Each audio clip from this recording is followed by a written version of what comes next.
that one thing most single people underrate when it comes to preparing for marriage. I think that it is actually premarital counseling. The reason why most people don't want to go for counseling is they feel like if they go, the problem that was not there will surface, quote and unquote. Meanwhile, whatever is going to surface is what has been there. Some people just go ahead and date and they just marry, and if they had gone, although maybe they have seen some red flags, but they just thought maybe it's just a normal thing, or they didn't really understand the depth of what that red flag is. Maybe if they had gone for counseling and one way or the other, this kind of things come up, then it's something that will open their eyes to a reality that they wouldn't have considered just looking at something on their own. So I feel like if most people consider premarital counseling as a thing they have to do, I feel it's going to help a lot of people probe more on a red flag that they've seen and avoid making mistakes. That's true though, because some people don't really understand the institution of marriage. Yeah. So and many of them, many young people or single people does not take into they don't make findings early enough. Yep. They are just overwhelmed with the idea of getting married, and they just think that when they get married, everything is going to be fixed, everything is going to come together. The idea they have in their mind will just be perfect. Will just be perfect. But counseling will help them see things that they've not considered before, or will help also things that they need to know prior to getting into marriage. That's what counseling will do for them. So I think counseling is so important. Another thing I want to say also is that some single people believe that loving the person they are getting married to is enough. And that love alone can make marriage work. As good as and as important as the ingredients of love in marriage, there are so many things that need to also be considered to make that marriage work. So when you go into the idea, if you have the idea and go into marriage with the idea that as long as I love the person, as long as it makes me happy, what else is important? What else is there? Each other, it will work. But you find out when you get in now, you start discovering so many things, like things that you guys did not discuss, that you did not put into consideration, like cultural values, religious differences, and all those things. You find out that it becomes a major thing that will begin to choke the love that you thought you have. Because love can die, but it can also be resurrected. Love can die, love can grow. Love grows. But when love dies, can't love be resurrected again? It can be. Because it doesn't really die, or it just gets into a dormant state. I think that's what I would say. Okay. Yeah, it gets into a dormant state. But when you put these things into consideration, like all these factors, how do you guys? That's why we encourage that people should talk a lot during courtship. Talk about many things. Yeah. Talk about your finance. Talk about your values. Talk about things that everything. Yes, everything. Because I remember when we're dating. Yeah. I think we talked about literally everything. Divorce, everything. And I think sometimes some people are afraid to really have those discussions. So they just they just go with feelings. Yeah. And believe that, this feeling that I have for this person is going to sustain, carry us through, through the marriage. But there are some things that can cause other kinds of feelings to arise as well, like feelings of anger, feelings of disappointment, feelings of dissatisfactions, and all of that stuff. Because when the person is hungry, how does he express himself, or how does she express herself? Does she break things and destroy things that will end up becoming something that you will live in fear because of the way the person expresses his or her anger? So some of these things, if they are not well considered, you find out that when you get into it just with the one factor, love, and when all these things start manifesting, you start seeing that it start drying up the love that you thought you have for the person. And, before you know, it becomes something that leads to breakage in marriage. So what I always advise is that know the person, try to talk about everything and anything during courtship. Yeah, and talk about it on the early stage. Yeah. What information can you gather about this person? What can you really know? What's the depth that you can know about this person, Most people also don't talk about what their no is, because maybe if I tell this person I can't deal with something like this, I might lose him or I might lose her. Like what? Give me like some people, there are some let's take two people that are different from different cultural values, like intercontinental or whatever marriage is there will be. There are some things that you owe there in your own culture that the other person don't see as it doesn't mean deal. anything. Like, let's take an African person, for instance, who is getting married to an American. Let's use a case study of an American person. You find out that there are some things that an African person see as respect or disrespect that they don't, like the West don't see it as respect or disrespect. That is who they are. That is what they are. They are not doing what they are doing. They are not expressing themselves because they disrespect you. Yeah, because concept of respect is actually different from culture to culture. Concept of many things is different from different cultures.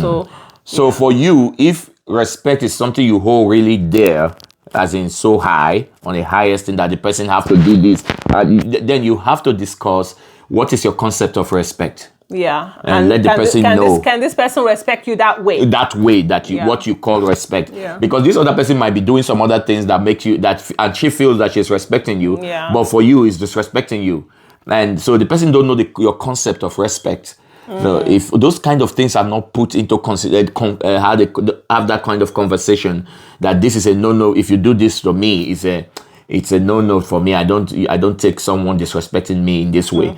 So at the end of the day, you find out that you guys start having problem when you get married. Yeah. So those are things you should put into consideration, or you should consider when you are talking about marriage with someone.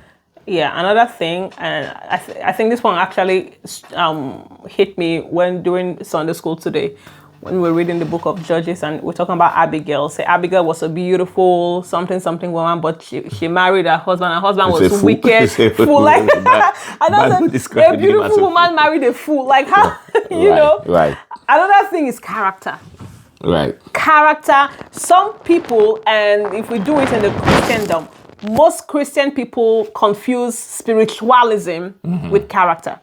Because somebody can be super spiritual, speak in tongues from morning till night, but they have no character. Yeah. They are not kind. They are not fruit of the spirit. No fruit. Thank you. No fruit of the spirit. But they are very gymnastic in terms of spirituality. I mean, we've seen pastors literally beating their wives. Doing all manner of things. So I think in the Christian faith, most men or women, they just say, "Oh, this person sings in the choir. She's a very good singer." And so that's what they consider, and they're not really looking at character. That's why someone like Abigail can marry a fool who has hot temper. I don't know if she chose him or he was bestowed upon her. But in those days, some of them really don't make the choices. Yes. They just say, "Okay, you are betrothed to this person," even when you've not seen the person or the person. Yeah, but I mean that also is the case for so many people. You wonder, how did this person get married to this person? Yeah. They don't look at. They don't pay attention to character. Right. They pay attention to tall, dark, handsome, beautiful, curvy. Does it make me laugh? Can she cook? Can she do whatever it is that they think? But there was a question I heard somebody ask, that how can I? What was the question? How can I make my husband to be? This was a question I heard someone ask, to be a more spiritual leader. And maybe for them, spiritual leader is what they are saying on social media as, doing all the ding, ding, ding, gang, gang, gang. Maybe that's what they consider a spiritual leader. But as a man, from a woman asking that question, what would you consider as a spiritual leader in a home? I think that a single person should look out for. A spiritual leader for me is not someone who you see prophesy, pray in tongues, or exercise the gifts of the Spirit. A spiritual leader for me is someone who exercises the fruit of the Spirit. Yes. Who has the fear of God. Yes. Who is kind, who is patient, who I think just look at the book of First Corinthians 13. It talked about everything. Okay. First Corinthians 13 that says love is kind, love is patient, love is this, love is that. And Galatians also, Galatians 5, he said, talk about the fruit of the Spirit. Look at those fruits that are there. So a spiritual leader is the person who exhibits this kind of fruit and who shows you kindness and shows you who expresses the fruit of the Spirit. Yeah. So that is how, because at the end of the day, actually, if you are considering spiritual leader, but with someone who prophesies, so, like an idea of what you see on social media. Yes, you end up finding out that when that person that you're seeing on stage doing spiritual things, that's not what he will be doing at home. What keeps him at home is the fear of God, the character of God. And when you have the fear of God, you will display the fruit of the Spirit. Yes. Yeah. So, and that goes the same as well for the brothers looking for a virtuous woman. A virtuous woman is not the one who can sing and make people cry. Yeah. It's the one who has the real virtue is the fruit of the Spirit. And it's not a gift, it's a fruit that one has to consciously work on. Because when you end up marrying a spiritual sister, a sister who, whenever it's on the pulpit, she sings and cries, and people are crying, everybody. If that is your purpose of marrying a sister, you end up wanting her to sing all the time when she do things that you know. After a while, that thing that attracted you, whenever she sings, you walk away. You even walk away. You will not even want to hear the character is not. Yeah. People are hearing melodious voice, but you are hearing pain. You are hearing all the nagging, all the things that she did, all the insults she gave you. So it's important to look for fruits instead of gifts. Yeah. Look for the things that are deeper. That has more depth and more weight, as opposed to those other physical things are great, but those are not the things that actually sustain people on the long run. It's character. My husband here has very good character, very great character. Oh, you have a great character too. Thank you. I trust. So in reality, right? I trust your character. Because over the years you've displayed certain character of integrity. You have integrity. You have self-control.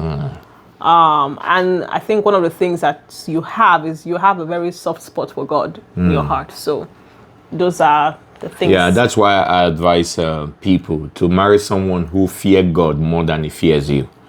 Vice versa, from male to female, from female to male. I advise women, marry a man who fears God more than just trying to impress you and make you happy. Because if he fears God, it will give you peace of mind. It will make you happy. If he fears God, he will obey God. He will obey God that says love your wife. And if he fears God, he will obey God. He will obey God that says honor your husband. Yeah. And so the fear of God for me, it's paramount is for relationship. Except, whatever you hold there. The fear of God is key. The fear of God is key. Anyways, that has been it. Then I look so fly, so pretty, like it's Mother's Day. Happy Mother's Day. Thank you. And you've been a great mother. Thank you. I have to cut this part out and